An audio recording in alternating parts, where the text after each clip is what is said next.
We're going to take a look at our next drill in our freestyle series, and that is going to be the snapback on the left side with fins. Now, a couple things here to point out with this drill. So this drill will be using fins, which will really assist in helping the swimmer move through the water. When we're performing this drill with the fins, we just want a subtle kick to kind of help them keep like they're moving forward. You don't need anything hard or aggressive when we're doing this drill. Now remember, in our other video, we explored our other side, meaning that we're teaching our athletes to be able to do this going to both sides. One side is probably going to feel a lot more natural. The other side will probably feel a lot discombobulated maybe at times for some of the athletes. So it's important to keep those things in mind. So let's go over some of the key things that we look for. As we kind of just talked about, we look for the kick.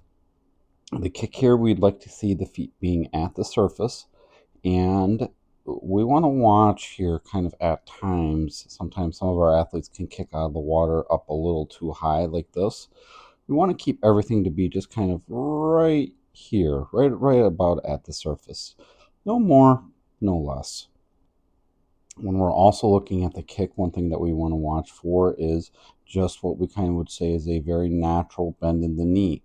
Sometimes when we have our athletes bend their knees too much, the legs come out of the water really high, and then they have to come back, meaning that we are actually grabbing a lot of air here in the kind of between this range, and that doesn't really help us move forward.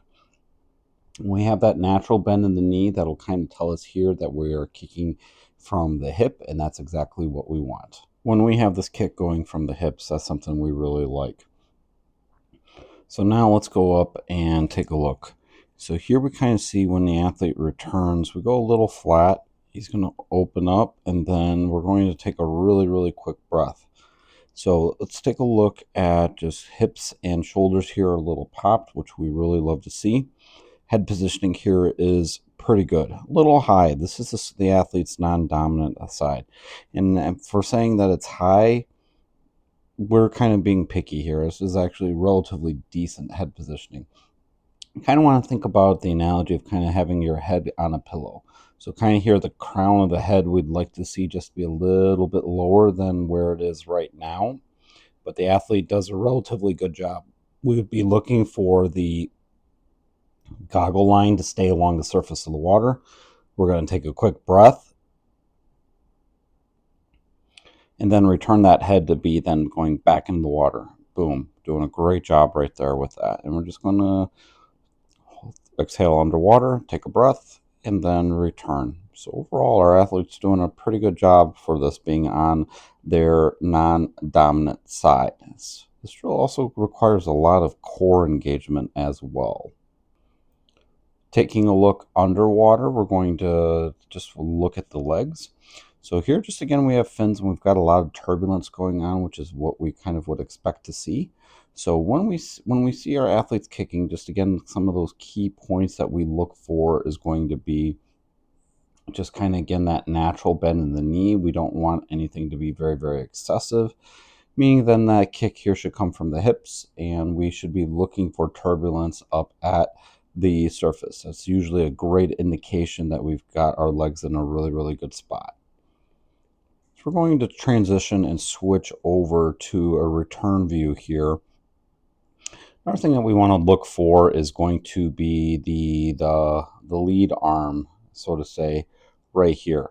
At times this can drift in a little bit in and out. We want to really focus to keep that nice and steady as we're moving through the water, and our athlete actually does a very good job with this on this side. Kind of see there how that hand just doesn't really move too much. We got a little bit of a wiggle, but that'll be completely all right. Kick stays nice and strong up at the surface.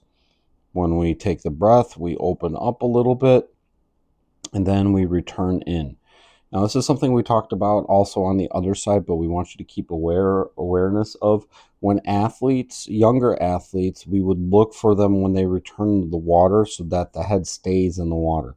We see our athlete here kind of pushing the chest down a little bit. And this is something that we would emphasize. We actually do emphasize for our older athletes. And that's just that creation of that bow wave on the upper back and the back of the neck right there. So that's something that we actually do on purpose. So our athlete does a really, really nice job here with this. So we kind of just transition now to an underwater view. We're going to take a look a little bit more. See how nice and low that head is, and we return back in. So again, that's just that bow wave because of where this athlete is in their development. Hand stays in a very, very, very good spot right here.